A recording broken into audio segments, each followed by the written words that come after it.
Ever wondered what it truly takes to succeed in specific jobs around Signature?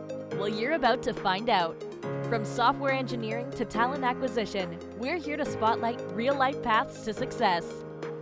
Welcome to On the Job With, your window into career pathing and discovering what it takes to excel in roles all around our organization. Your host and Signature Edge producer Addison is diving deep into the heart of career exploration and hearing personal experiences from people's journeys to career excellence. You can only know what's possible when you hear what the job really is directly from those getting it done. So, if you're ready to focus on career pathing and discover the steps that led our guests to where they are now, buckle up and tune in to On the Job With.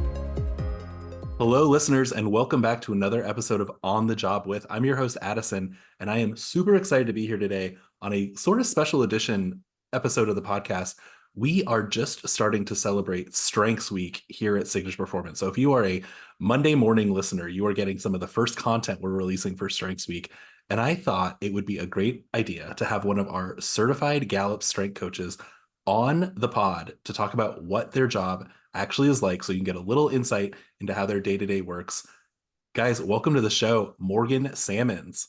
Well, thank you, Addie. I always love getting to talk to you. I'm so excited for Signature's second annual Strengths Week. We have a lot of great programming coming out this week, opportunities for our associates to plug into their strengths, whether they are forefront and they think about their strengths all the time or strengths are new to them. We have so much so that they can learn and grow using their strengths. And of course, we will end just as we did last year with another Strengths Week open forum with some great speakers and some great breakout rooms. So I'm very excited for the week. Thank you for having me.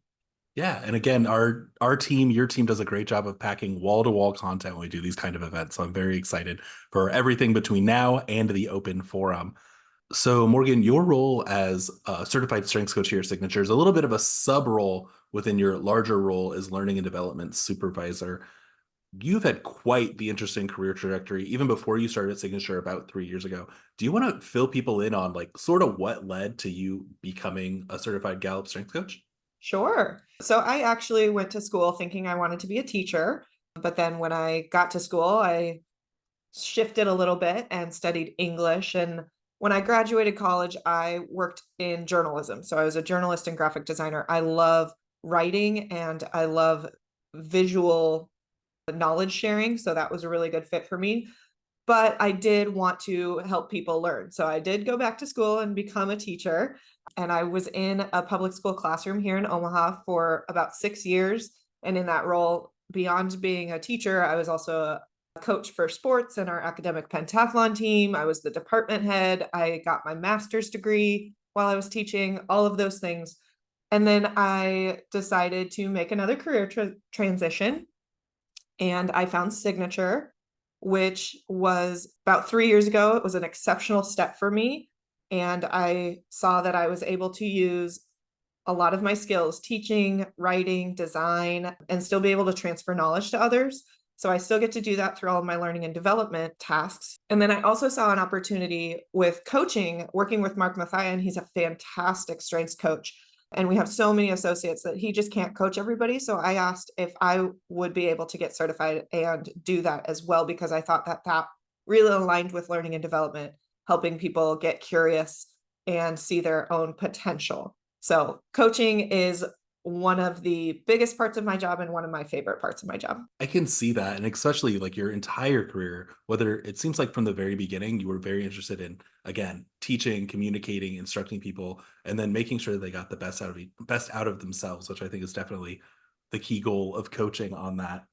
Yeah, I definitely see that as a through line with my career. And I think now that I understand my own strengths, that makes sense because naturally I have high developer, I have high learner, I have high empathy, and those strengths show up in all of those career steps that I've taken, and especially as a coach. You know, Morgan, that actually, I can't believe we did not start with this. Could I have you list your top 5 strengths? Of course. Okay. My top 5 are discipline, consistency, relator, learner, and developer.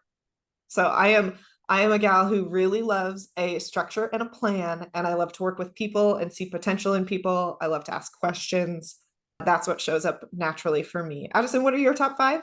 Thank you for asking. I am input, positivity, empathy, adaptability, and communication. 2 observations from that. We share none of the same strengths, and neither of us have responsibility or achiever in our top 5s, which I know are sort of always the go-to as sort of the top 2 strengths. We have quite a few responsibility and achievers here at Signature, so I always notice when we sort of break away from the pack a little on that one. Yeah, it's definitely not that we're not responsible and that we don't get stuff done, though. We still do, but those aren't in our top 5 for Our either. styles are different. Our styles are different, yes. And like you, I feel the same way. I see my top 5 strengths, and it makes everything about how I function completely clear. Learning things, I, generally keep a positive attitude. I always keep sort of people focused, and gosh knows I've held a few different hats here and stand in a few different gaps. So that adaptability it's my number 4, but I tell people all the time I feel like it's my number 1. And that input, Addison, with your historical knowledge of Signature, when we're like, Addison, find that one resource we used back in 2019 for this one event. And Addison knows where to find it because of his high input. He's good at archiving things. I know. I don't know. I don't think I had the strength for organization, or one of the strengths relating to organization, but I do have a system down. So Yeah. organized chaos, but I can find everything. I can find everything in my own little filing system. So, becoming more familiar with our strengths now, as we just had a little bit of conversation about our work styles. How familiar were you with strengths before you came to Signature? I had heard of strengths. I grew up in Omaha, so of course I had heard of Gallup as well. But I had never taken strengths before I came to Signature. And what a cool opportunity for them to pay for associates to take that. That's so generous of them for us to learn. I've always been interested though in like those personality, performance, assessments, self-identification. We did a lot through both as a teacher and when I was a student, a similar assessment called True Colors, which is basically very simplified. It aligns really closely with the domains. And it's interesting because the True Colors assessment that I would do as a kid still aligns with my results here at Strengths as an adult. So I see that through line too. Is that True Colors assessment anything you ever worked with children you taught? Yes. Or was that some okay. Yes. And so then I used it as a teacher and while I was a student. That's very cool. I like that you sort of had the training wheel versions of strengths before you came here and got the full assessment. So speaking of the assessment, something, as you mentioned, a big thing that Signature is proud of is that we offered the assessment to all of our associates, I think right at onboarding. I mean, the second we offer you employment, you get a link to Gallup to take your strengths assessment. For those listening who work at Signature and did not click on that link to take the assessment, but still have it and still can, what would you say to convince or motivate them? Honestly, I don't know why you wouldn't take it. It is such an investment in yourself that Signature is giving you. That's a gift. It's like a benefit of your employment. And if you leave it sitting on the table, like I think that'd be silly. So if you're a Signature associate, what are you waiting for? Click that link, go take the assessment, work with your manager, find some time. Like it's worth it. And if you don't work at Signature, first of all, you should. Great place to work, certified. The assessment is so worth it. It is very affordable and it is something that can inspire and motivate you to reach all of your personal goals, all of your professional goals. It can really just, as you hear from Addison and I, it can help you get a better understanding of yourself and how you operate and really impact your life in a huge way. Just for these 5 little words, you can make a huge difference. Yeah, and as like a bit of a man on the street opinion, sometimes I can get a little wary of like assessments, the INJF, the Myers-Briggs sort of stuff we do all the time, which again have been valuable in certain cases. But I will tell you, when I think strengths out of all these sort of assessments that we've been exposed to was the one that spoke to me the most. And I think Enneagrams was also very up there. It's a whole separate podcast. Wait till we do Enneagrams week. But I think the strengths assessment truly, as I mentioned earlier, made me see myself a little bit clearer. As I mentioned, me and Morgan do not even share any strengths. I think the running statistic is your strengths are 1 in 34 million. They're like a fingerprint. They're pretty self-identifiable. And just again, moving those strengths around and seeing where they place sort of in their priority or their ranking. Everybody works different, and even the slightest little tweaks can like really sort of make an impact in how your work style is or how you best accomplish tasks.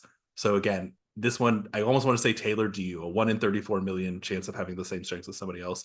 It's truly a unique identifier, and it's just an assessment I really, really recommend for people to take. And it's not hundreds of dollars. It's relatively cheap, 20, 40 bucks, I think, for your top 5 assessment out of 34 strengths. It's very worthwhile. I agree, Addison. And it's interesting that you say like how customized it is, because Gallup, their research is just phenomenal. I mean, they are a research organization.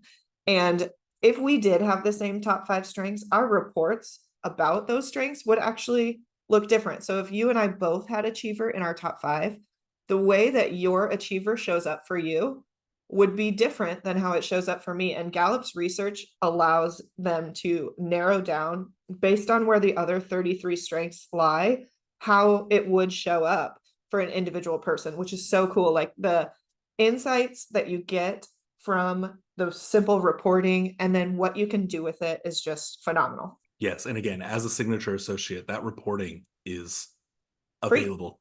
Free and available to you. So it's not hidden behind a paywall as an associate. Like you can get it. I have my report printed and I don't think bound, but I think stapled in my desk, and I've reviewed it a few times. It's always interesting to go back and just sort of like, oh yeah, that's true. Or, oh, I was maybe focusing a little bit too much on the input part of it, but I really need to focus more on like how does my empathy interacting with my adaptability or my communication? Like it's very, I think we're going to talk about it later in the conversation, but Gallup has done some very, very interesting stuff with, again, how everybody's unique combinations of strengths change the recipe every single time. So we'll get to that.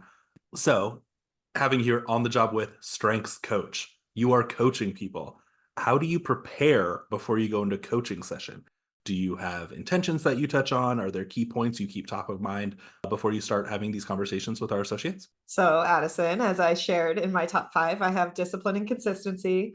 And even though responsibility and achiever aren't my top 5, they are really high for me. So I am a planner.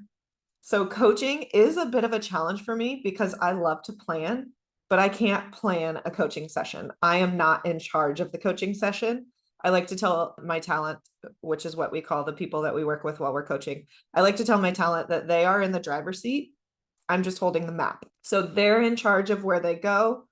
I just ask them the right questions. Do you want to turn right? Do you want to turn left? Do you want to keep going straight? And then that helps them navigate. So I can't really prepare for a coaching session beyond a couple things. I get myself in the right mindset by telling myself I'm fully present. I am unbiased. I am curious. I keep those 3 things top of mind. And then of course I look at the talent's top 5. If I have coached them previously, I look at any previous coaching notes that from our past conversations. I look at when they sent in the request, if there's a specific goal they've already shared that they know they want to work toward, all of those things to get prepared. But really all I can do is walk in there and just be fully present, unbiased, and curious. I think those are 3 great frames of mind to keep in place as you go into these coaching sessions. It actually reminded me of a very good point too, for those who are unfamiliar with the assessment. There are no negatives. Everything is a positive. So there's no bad strengths. Everything is, there's strengths. There's no bad strengths. We do have a little bit of a concept called balconies and basements. Balconies is when you're operating in the best part of your strengths. Basements might be when you get a little too, I think the best way to phrase this is like, I have input as my number 1. I love it. It's great. For me, that means I always have to be doing something. I'm always reading. I'm always watching TV. I always tell people all the time, I think it's really my input. I don't like to be asleep. Like I don't sleep in. It's like when I get up, I'm like, okay, it's time to like start my day. What am I going to like start doing? So point of that being is the other side of that. Sometimes I get analysis paralysis where I'm like, what do I want to start doing? Which book do I want to start reading? What movie am I going to go see tonight? Like what's, again, the 2 hours of Netflix scrolling and not watching anything on Netflix. I'm like, well, let's see what's coming down next. So I do tell people I really love the balcony aspects of that strength and how that allows me to utilize gathering information, learning new skills, and being able to provide that for the team. You were actually talking about an associate you worked with that you helped them get out of their basement in terms of their strengths and, really be operating in their balcony or to the best of their abilities. Yeah, I recently actually just worked with somebody who we were looking at the basements and the balcony behaviors of their strengths, and primarily they're living in their balconies and they're utilizing those strengths exceptionally well. But a couple of their strengths, achiever and responsibility specifically, can have basement behaviors where they have a really hard time saying no to things. So this person has faced burnout in the past, and because they can't say no. So then we worked through, what do you do when you are in that basement? And we identified some times when those strengths were actually really great for them, and they used those strengths to get out of burnout. We talked about how they can lean on their other strengths, especially for this talent. They use futuristic to kind of be creative and imaginative about what the future could bring. And then we also talked about, and this will be an ongoing conversation with this person, how to prevent yourself from saying yes to too much by keeping your personal values in mind so that you can determine what's most important to you. So yes, basements and balconies come out a lot in coaching, and it's always a great conversation to learn how those are affecting us and how to get out of that basement behavior. Yes. And another thing I took away from that too is when you said keeping their personal values in mind. Again, this is not a one size fits all. The strengths help you identify how you individually are your best self. So regardless of whether you were 2 in 34 million and shared your strengths with somebody else, you still have that deciding factor of like, what are your personal values? These are just the strengths that sort of determine how you are most comfortable or best operate. So thank you. I really like that as well. Yeah, Addison, I think that's really true, is your personal values are a factor in how your strengths show up. We also say a lot around here, strengths don't tell us if we can do a job, they tell us how we best do our jobs. Strengths aren't going to tell us if we're going to be a great podcaster or if we're going to be a great customer service representative. They tell us when we're in that position, this is how we're naturally going to approach it, and here's how we can best approach it using our unique talents. So we've talked a couple of times about your experience when it comes to going into a coaching session and coaching an associate, but you and our other strengths coaches here at Signature, you actually do facilitate team sessions. I asked you if you preferred coaching one-on-one or facilitating team sessions in the pre-interview. You actually said it was impossible to answer, and I actually think that was a great answer. Do you want to talk a little bit about the differences between either a one-on-one or a group facilitation? Yes, Addison, that is truly an impossible question to answer. I love both. I love any time I get to coach from any perspective. And I've coached in a lot of different formats. I've definitely coached individuals one-on-one. I've coached teams either by myself or in collaboration, often with Danji, who does PDP, which is another whole assessment. Those teams have been small teams, large teams, virtual, in person, several different ways we've done those. I've coached groups of people, like classes, people who don't work together, but can learn from each other and each other's strengths. I've had a lot of fun lately with our emerging leaders class, coaching mentor partnerships. So mentor mentee and how they can work together. And we've also gone out to the market and we have worked with entire organizations, and through Talent XM, Signature's new program, we're doing some coaching for clients in the market. And all of those situations are fun in their own ways. I see growth happening in every one of those situations, which is what I'm there for. You talked about that mentor mentee pairing coaching sessions. I'm very interested in that. Could you maybe tell a story about that if you had anything related? Yeah, I've done a few of those mentor mentee sessions, and they've all been very fruitful, but one in particular really stands out. The mentee has high restorative, which is they're great at solving problems. They're just like really solutions minded. But one of the basement behaviors for that is that they can see problems that others don't see, and they might get bogged down by seeing a lot of those problems. So their mentor was really looking, how can I support my mentee through this partnership? And that mentor, we looked at their strengths. They have strategic, they have analytical, they have intellection, ideation. They're the brains and the decisions and the thinking. So when that mentee feels like they're just seeing problems, that mentor is so well equipped to ask them the right questions to help them be strategic about the problems that they actually want to tackle. And again, bring back those personal values of what's important to them, what's going to drive the needle forward, what makes the most sense, so that we don't let all of the problems encompass us, but we use that strength to actually solve the ones that matter. So that was a really cool conversation, seeing how those two strengths, or how those two associates are going to interact using their strengths. I feel like a coaching session like that is a really good way to like really change somebody's trajectory. Like in their, I mean, they might not realize the potential they have or how quickly they can move through things if they're bogged down, operating off the wrong strengths or operating off the wrong style. So to sort of pinpoint what their strengths are, I think can make a big difference in the long term. With your coachings and with your sessions, how do you follow up and keep the momentum going after you've met with these people? Great question. So I, former teacher here, I often give homework. We have so many vast resources, worksheets, activities. We have classes on Signature U. So sometimes I give people homework, like go do this. I think it would be really helpful for what's on your mind right now. Sometimes I make a note to myself, hey, I'm going to check in with you in a couple weeks to see if you have made progress on that goal. And I'll put it on my calendar and then I'll just ping them and say, hey, how are you doing? Do we need to touch base? And then, but a lot of times, again, I'm not the driver, I'm holding the map. So the talent is really in charge. And I just remind them that my services are available and they can reach out anytime. I like to tell people to reach out if they have new challenges that they're facing, new goals that they're trying to achieve. I tell a lot of people to do a coaching session right before they interview for a promotion, because it's a great way to practice talking about the ways that you work and what's really great about yourself. That is a really great pro tip. Like anybody listening, if you are considering promotion or going after something, definitely reach out to Morgan or any of our other strengths coach and have like a little meeting just to like get a better baseline of how you work and how your talents can be a good fit for new position you're going after. Obviously, I think that's a great strategy, Addison. Obviously, that's why I recommend it. But, that coaching session, that interview practice isn't going to guarantee you the job.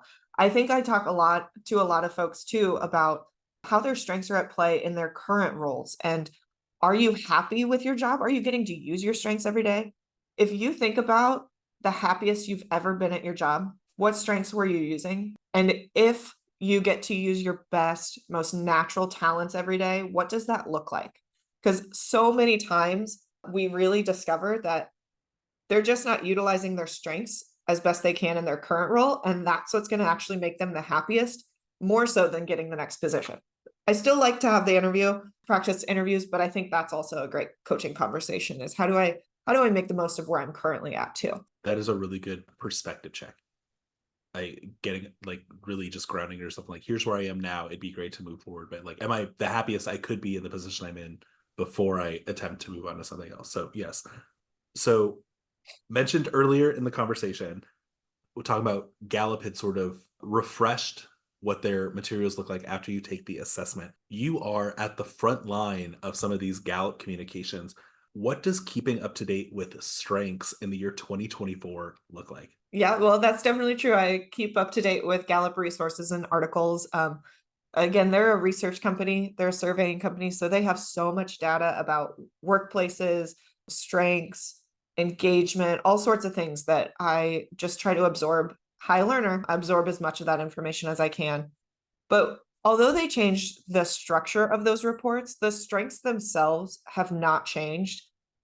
But the issues that we're facing and the issues that we try to tackle from a strengths perspective do. So here at Signature, we've used strengths to talk about well-being and burnout, workforce engagement. We've used strengths to talk about finding best friends at work, how you connect with people through your strengths, how you build high-performing partnerships. So it's not that your strengths change, but keeping up to date as a strengths coach, I am constantly looking at what are the issues people are facing and the challenges people are trying to tackle, the goals they're trying to set, and how can I use what I know about strengths to help them get there in a better, faster way. I also Gallup does some great workshops and webinars. So I go to several of those. I try to keep my eye on things that I think would be relevant for our associates. And then our coaching team. So again, there are 4 coaches at Signature. We meet regularly to ensure that we are providing an exceptional experience for anybody who we coach. And Mark Mathia is ICF certified, and the other 3 of us are working towards that. So that's not specific to strengths, but that's International Coaching Federation. That's making sure that we are ethical through our coaching and that we have practices related to the coaching agreement and making sure that we are going in fully present, unbiased, and curious. That is a great little insight for, again, the on the job portion of this podcast. Like, that is another thing that goes in to being the best possible person you can be. That's a great little insight to see how you incorporate other organizations or certifications to make you better in this specific role. So you were one of 3 strengths coaches here at Signature, you, Mark Mathia, and Amber Schmidt, but I know that people are always reaching out to you asking how they can become a coach. Do you want to talk a little bit more about the details that go into becoming certified, able to, like, just becoming an expert and able to coach Gallup Strengths? Sure. Yes, I do get people all the time asking what it's like to be a coach. So I'm glad we're doing this podcast. Getting certified, fully certified in a coach to be a strengths coach is quite an investment, both time-wise and financially. And then going beyond that, as I said, I'm working on the ICF certification. That's another financial and time investment to do that. But what I like to tell people is you can actually practice coaching skills in your current role. So again, all it comes down to is being curious. Not all it comes down to. You can actually practice coaching skills in whatever your current role is. Are you asking people questions? Are you getting curious? Are you helping people help themselves? Are you asking them how they want to grow and providing the opportunities and support so that they can do so? Or are you coming in? No, I don't even want to say, or are you? So we do, one thing that I've really studied is how managers can use coaching practices with their teams. So again, it comes down to being a really good listener, being curious, and understanding how we all work in unique ways and allowing people to work through their best selves. Okay. I think those are great starting points for anybody who's interested in being a coach themselves. So you've given a couple of really great examples about how you've coached or interacted with other associates throughout the company to help them get more in touch with their strengths. I just want to talk more about that. I love stories. Could you share just a couple for Strengths Week? Could you share just a couple more stories, maybe about how you were able to help individual associates and, again, some of that team work that you've been able to help in certain group sessions? Of course, where do I even begin? I have so many stories, but one thing we talked about was people and their values and how their values influence how their strengths show up. And I remember a talent that I worked with who he was really afraid of failure, and he had those high achiever. He was a real go-getter. He loved being busy, and he worried that he would let people down. So I said, what are your values? What are your core values? Take strengths aside. What are the things that you want to hold on to the most? And, he talked about his family. He talked about having a sense of purpose and a sense of growth. So I said, imagine you were living in your basement of all your strengths. You completely gave up, or you were unable to complete the goals that you set for yourself. Is your family still going to be there? Yes. Are you still going to have a sense of growth? Yeah, I'm going to learn from the failure. Well, then your values and the strengths that allow you to live out those values, failure is not a possibility for you because your values are still going to be there. So that was a really cool conversation to talk about how those two interact, strengths and values. One of my favorite team sessions at Signature are really fun because I know the names of several associates at Signature, but I don't always get to interact with them. And I especially don't get to interact with them while they're on their team, interacting with each other. Danji and I did a great team session last year with, I won't tell you which department, but it was a team full of introverts. And you can guess where those introverts work. But that team of introverts, they just needed to have a little team building fun, And so we got to come in for an hour and a half and just allow them to open up and be not like super mushy vulnerable, just kind of like laugh about, here are my strengths, here's how they show up. I see your strengths, celebrate each other, recognize each other for an hour and a half, just have a little fun. And it was really cool from our perspective to see the leaders in that group and how they opened up, and some of the associates on that team, they got to know each other more through that team session. It was really cool. I love that. Okay. Interactions like that, like what you mentioned with the team, or helping somebody help get over their fear of failure, has to really just give you a really good sense of pride in your role. Can you just maybe elaborate a little bit more? Through our interactions on the experience team, you've shared so many stories with me about what you've gained as being a strengths coach. Could you maybe tell the audience a little bit more about what you find most rewarding in this role? Well, as you heard, as we've talked about, this is really me being able to be my best self and use my strengths to help people either write or rewrite their own story.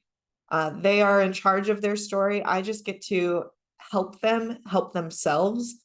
And, sometimes being a coach is really hard because I can't necessarily put a number to their success.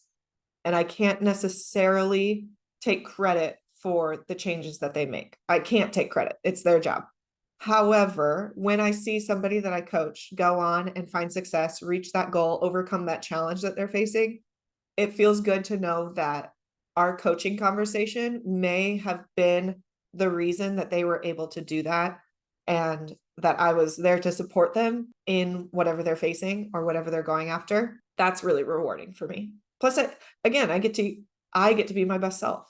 We all love being our best self. That's the whole point of coaching, whole point of strengths. I was going to say, you're really seeing your strengths at work. Yes. Morgan, you coached athletics when you were in your teaching position. Have you found any parallels between being a sports coach and a strengths coach? And also, what sport did you coach when you were in your teaching position? I coached volleyball and soccer while I was a teacher. And absolutely, I mean, you can pull parallels from a lot of things related to strengths because, again, they're so natural. They're just a natural part of who we are. But think about it on the volleyball court. And if you're familiar with volleyball, there's several positions on the team. There's, the middle blocker. You need probably a player who is really tall and maybe has a great vertical because they need to be able to block the ball coming across the net. You've got liberos and defensive specialists who are ready to just throw their bodies on the floor and not let the ball hit the floor. And then you've got setters, which is what I played when I was a volleyball player. And they're really kind of the decision makers on the team. They decide who's going to be hitting the ball, and they are supposed to be the most vocal and those kinds of things. If you look at your strengths, and in volleyball, if I was trying to be a middle blocker, I am not tall enough. It would be really hard for me. I am more naturally talented at being decision maker and a vocalist on the court. So if I can lean into that, my team is going to be a lot better. Whereas the people who are more aggressive, more willing to dive for the ball on the floor, they're going to be able to use their strengths in a different way, and that will help the team. So it's definitely a parallel between using what you're naturally gifted at and leaning into that can drive you and teams further than trying to be what you're not. For the audience, that was an on-the-cuff question that Morgan was not aware of before we started the interview, just something I thought of, and she knocked it out of the park. More sports analogies with how well she was able to adapt athletic coaching, volleyball coaching to strengths coaching. Morgan, excellent answer. Excellent answer. I love that. So thank you. Well, Morgan, I really want to say thank you so much for joining us on this episode of On the Job With.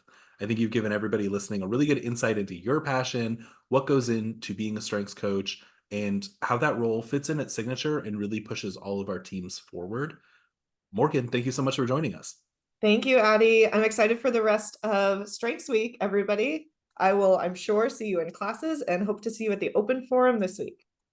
Yeah, absolutely. And everybody, please take advantage of every strengths resource we provide this week and, all the time at Signature. Schedule a coaching session, take some of these live courses, just really get the most out of it because it's something Signature really values. And I really cannot express enough that this is really valuable. I would not take it for granted. So that being said, thank you guys so much. And we can't wait till the next episode when we get to go on the job with.